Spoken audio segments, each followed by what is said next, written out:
Hi, everyone. We're here for another 5-minute Tech Talk. I'm Luke Woodward, a senior developer on the Nexus Managed Apps products team. And today we are going to get you up and running with basic Git and GitHub using our Nexus Managed WordPress platform. So let's get going. Before I start entering any commands, I am assuming that you have a basic understanding of the command line, as well as some knowledge of what Git is. If that's not true, I highly recommend you check out the wealth of resources that are available on the Git website. You'll find that at gitscm.com/doc to get to their docs section. And they've got all kinds of stuff there. They've got books, videos, external links to additional resources, a lot of things to help you understand what Git is and how to actually use it. If that feels like it might be a little too much and you're looking to just dip your toe in a little bit less, you might try our Introduction to Git article, which does explain the basics pretty well and gives you an understanding of how Git works and what's going on under the hood. But today I actually want to focus on the action of using Git. It's worth mentioning that there are many, many different ways that you could use Git with WordPress. So we're going to focus on just one to get you going. To start, we're going to create a new repository, and we're going to use the tool that is available through the very popular hosting platform called GitHub. And we'll just call this Git Demo. A demonstration of Git and WordPress.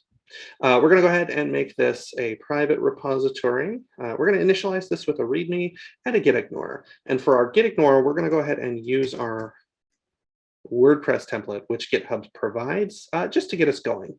Gitignore allows us to tell Git which files we actually don't want to track with our version control. Once we've created the repository, we can see it's got both of the two files that we had asked it for. And I want to take a quick look at the Gitignore.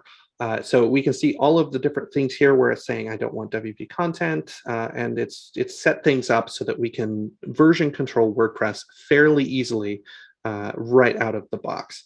But there's actually, because we're going to be using this with a managed platform, I want to add just a couple of extra things here. GitHub does act as an editor as well as a repository host, although you probably don't want to do a whole lot of editing here. It's a very handy tool if you just have a couple of updates for a file like we do here. So for the Gitignore, I just want to add a couple of things. First thing I'm going to add is just some additional things to make sure those root files don't come in for version control. And then I'm going to add one more section down here for the must-use plugin. This plugin basically is everything that makes the managed apps WordPress platform as great as it is, connecting you with all kinds of tooling provided by Nexus. But at the same time, we actually don't need that in our repository. So we're going to put it here in our Gitignore so that we control our files, and we're going to let Nexus take care of the greatness that is on our platform, so that you don't have to worry about that. We'll take care of the rest, getting everything updated there.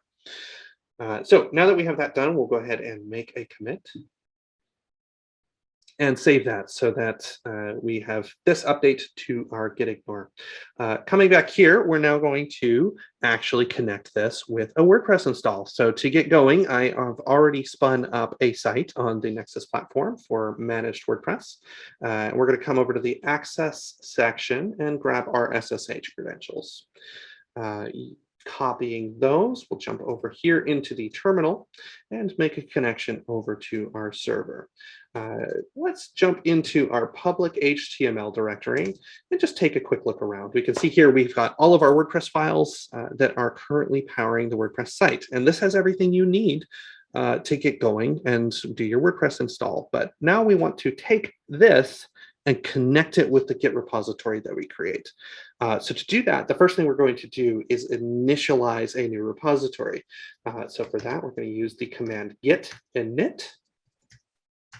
And it's going to say, I want a new repository Git, which is exactly what it does. It's going to initialize this empty repository that has nothing in it currently. Now, because we already created one on GitHub, what we're going to need to do is now tell our repository locally that the GitHub repository exists.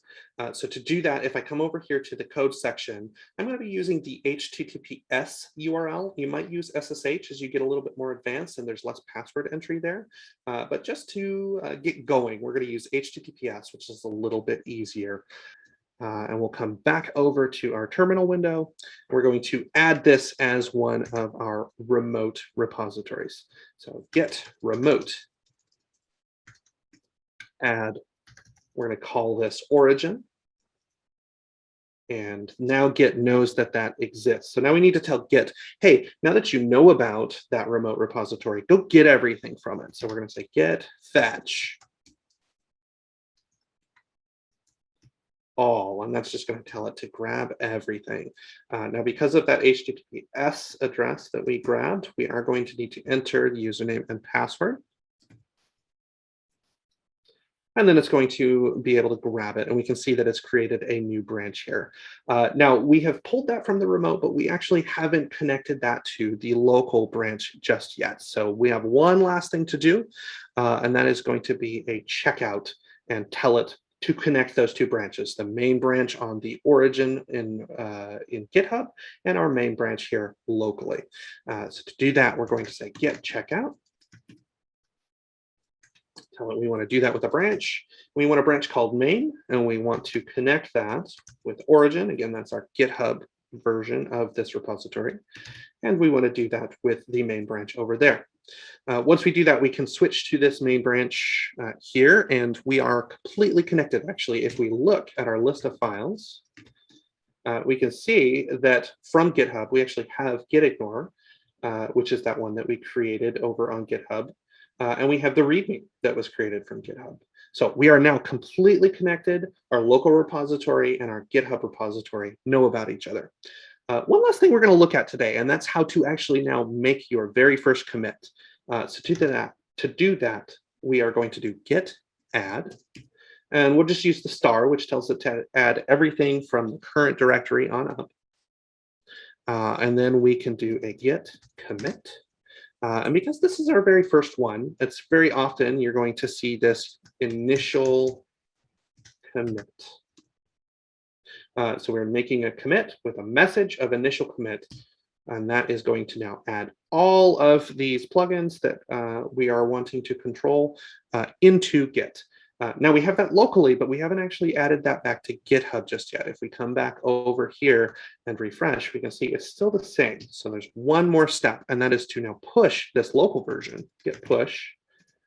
And we want to push that back to origin, which is our GitHub remote. And we want to push the branch called main. Once again, it's going to ask for username and password. And once again, we'll enter our password. Right, and now that that is pushed, if we come once more back over here to GitHub and refresh, we can now see this WP content folder, and we've got all of the stuff that we added from our website. And we are now officially version controlling our website using GitHub and Git. So let's take a quick review at what we covered today. We created a new repository. We updated the Gitignore in that repository.